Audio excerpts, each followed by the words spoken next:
It's the show within the show. We're starting quite late because the news came down just now about singer Tina Turner.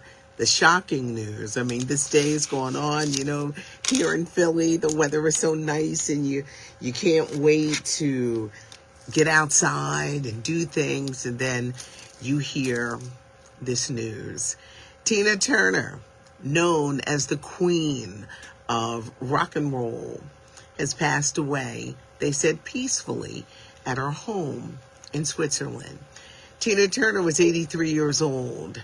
It was in the 90s that the movie What's Love Got to Do With It that really gave an insight to her career and her rise.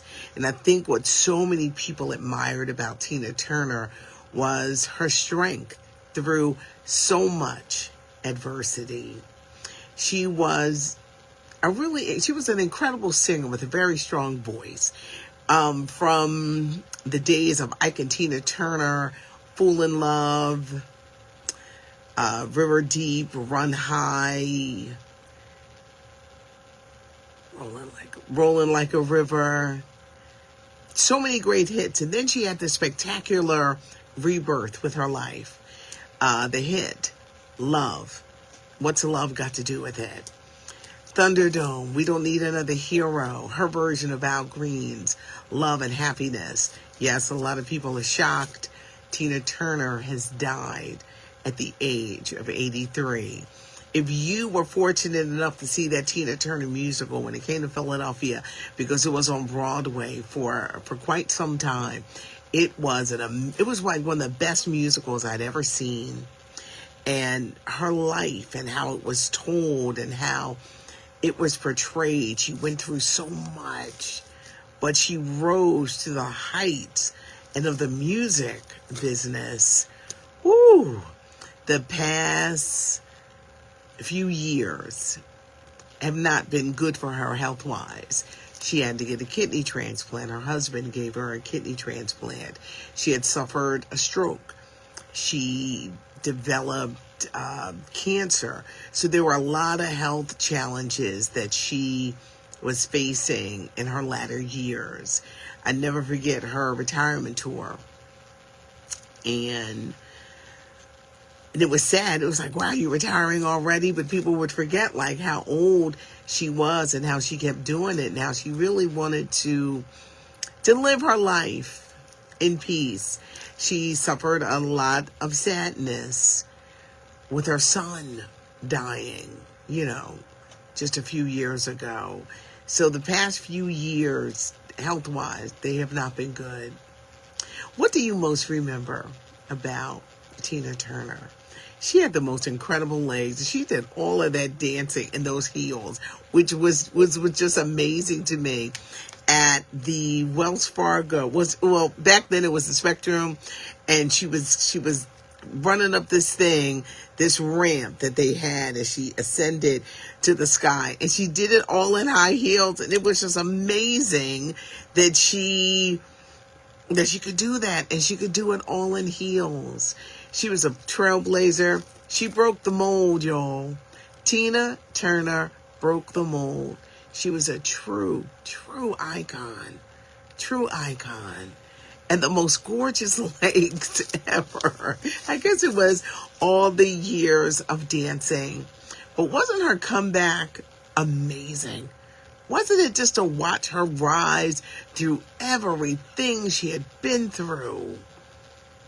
She is going to be missed. She really is. But the shocking news today, that Tina Turner has died. So today, Tina Turner, the legendary artist, the queen of rock and roll, passed on at the age of 83.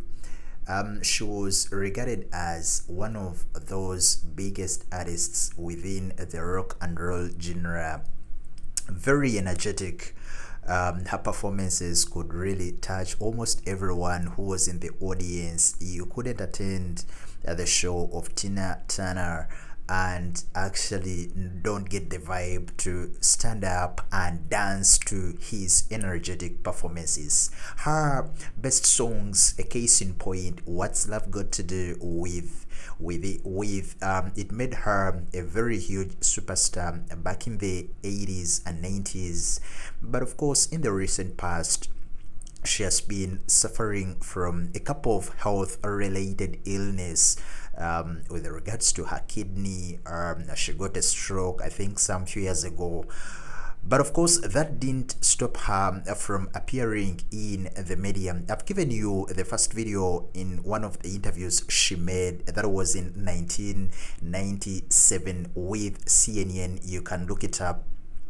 In that interview, she said very many people think that she's been through a very tough situation, a very tough life. Remember, she had been in an abusive relationship with his first husband, that is Mr. Ike Turner. But of course, that didn't stop her from moving on when she left him and actually got another man. This is a Swiss known as Mr. Birch. Actually, I remember in one of her interviews, just I think 3-4 years ago, she said that they met just at the airport, and from there and then it was love at first sight. She said, we met at Cologne Airport, that is that is in Germany, and their manager at the time, that is Mr. Roger Davis, asked actually Tina and Badge to actually link up, and they moved together in the same car, and from there and then it was all smiles, it was all like good vibes. They just held each other from there and then, and they became a pair. 30 years later, they have been together, and actually they've made so many memories. Looking through her catalog of music, Tina Turner was not only a huge legend within the rock and roll genre, but a very respectable figure within the entertainment industry of the US. Her popular songs, you can look them up. Her music catalog speaks for herself, for itself, because this is a lady who actually was nominated she won 8 Grammys, and she was nominated 20 times.